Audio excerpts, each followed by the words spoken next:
From VTdigger.com, lynx sightings over in Vermont.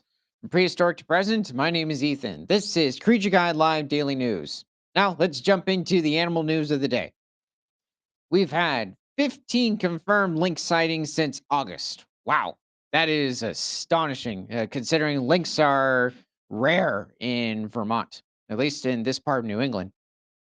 All signs point to the sightings being of the same animal, a young male lynx. Oh, this is like what happened with that black bear in Iowa. Mm, hold on. Well, okay. It's a young male, so you could say this is good news since he is very likely to breed. So, a Canada lynx spotted in Addison County. It's over in western Vermont. Well, he looks very healthy. The rare Canada lynx has been spotted again in Vermont and again and again. Biologists from the Vermont Fish and Wildlife Department said they've received multiple photos and videos of what they believe is the same cat spotted in southern Vermont earlier this summer. We've had 15 confirmed lynx sightings since August, and signs point to these all being the same dispersing juvenile male. The lynx was first reported in August, spotted walking along a road in Rutland County. It marked the first reported sighting in the state in 6 years. The cat has now traveled about 60 miles north into Addison County. Wow. Why? What was the habitat that bad, or is he really just, oh, maybe he's looking for a mate? August, though. Yeah, but it's August. That occurs earlier. What's he doing? That's a conservation success in its own right because no, no, no, no, no, stop. I'm tired of all these people claiming because one animal showed up. Oh, we did it. No. If you have like a population, um, you know, skyrocketing, it has a lot of genetic variety, that's success. But this doesn't count. He's probably going to leave and go back to New Hampshire or wherever he came from. Okay. Anyway, before I finish that sentence, I'd like to mention that there are moose in Vermont, especially over in the northern regions, but technically they roam all over Vermont. There's somewhere around, last time I checked, 2,100 moose in the state, which is not bad considering the size of Vermont. But yeah, the moose, especially this time of year, they're going through the ruts. So right now, they have fully shed their antlers. Technically, they already did back in early September and sometimes even late August.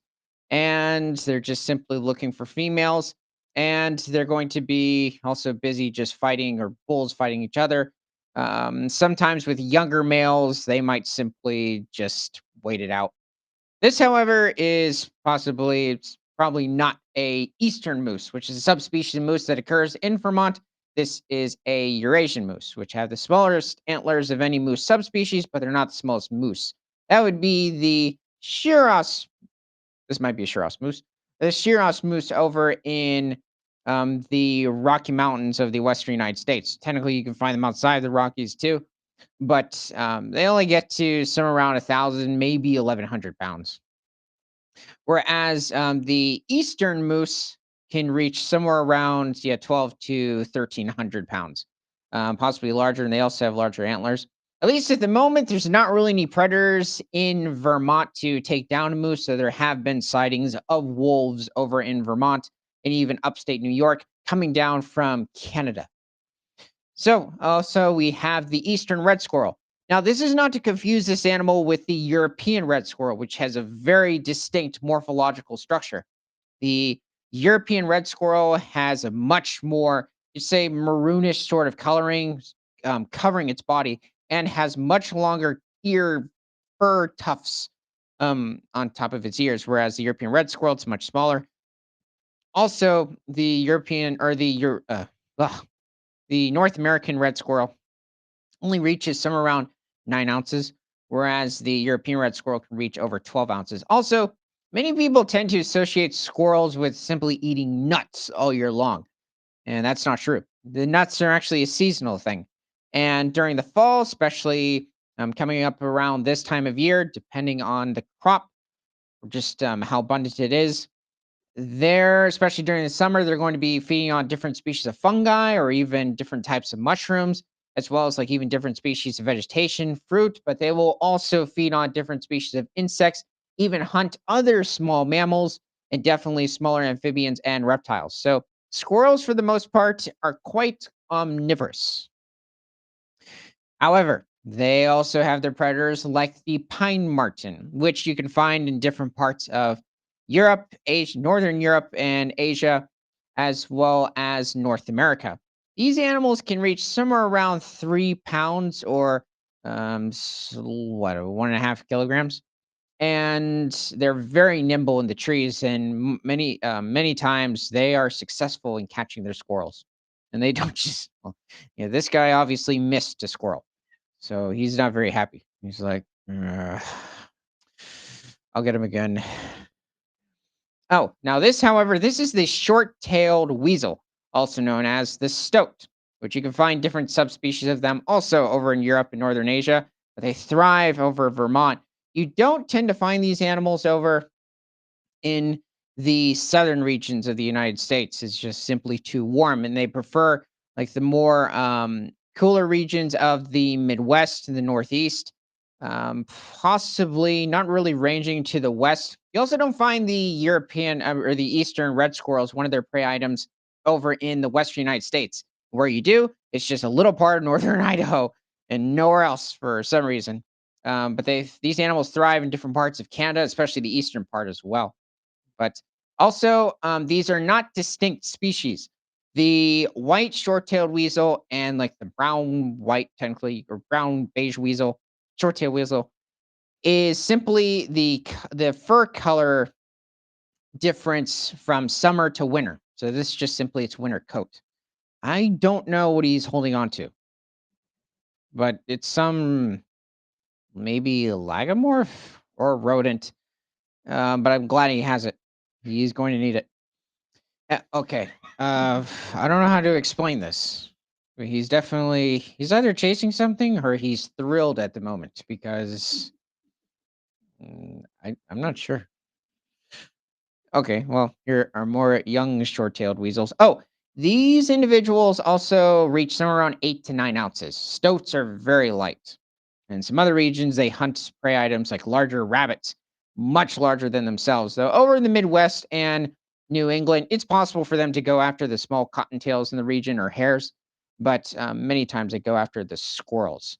And you also have the North American river otter, which thrives throughout different parts of Vermont and New Hampshire. They have rebounded, but it's a bit of a question as to the estimate in their population, considering they are quite elusive within the state, and they can get to somewhere around 30 to 40 pounds. And they're mostly feeding on different species of crustaceans, though occasionally they will go after fish. But depending on where you are within even New England, sometimes even crustaceans can be a larger part of their diet. So let's go back to the links. So that's a conservation success in its own right because Vermont's network of protected land is what make this journey possible. Um, Really, it's also mainly restoration of habitat. You can have it where there's several protected areas. But if you have bad habitat despite zero development going on, you might not even have any hikers or tourists, in quote, disturbing the wildlife. And they still would rather hang out where there's several hikers, but it's good quality habitat. Vermonters can be proud that decades of land protection and management, yeah, maybe, sure. Juvenile lynx will often travel long distances searching for new territory, a behavior known as dispersal.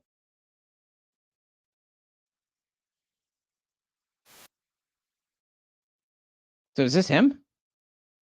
Hmm, I was just looking at the title. Oh, he seems quite calm. Seems kind of thin too. I mean, I understand he doesn't have his winter coat on, but um looks a bit thin. So Canadian lynx are considered endangered in Vermont and threatened, meaning likely to become endangered in the United States. Yeah, they're very rare in Vermont. So I even put critically endangered. The department is urging anyone who sees a lynx to give the cat a respectful amount of space. The lynx currently being spotted by Vermonters appears skinny but healthy. Yeah, it's interesting. That individual, he looked quite thin, but his fur, I mean, looked immaculate. So let's see. Um, Let's see, skinny but healthy, and it's not a threat to people. Careful with that. Lynx will attack people.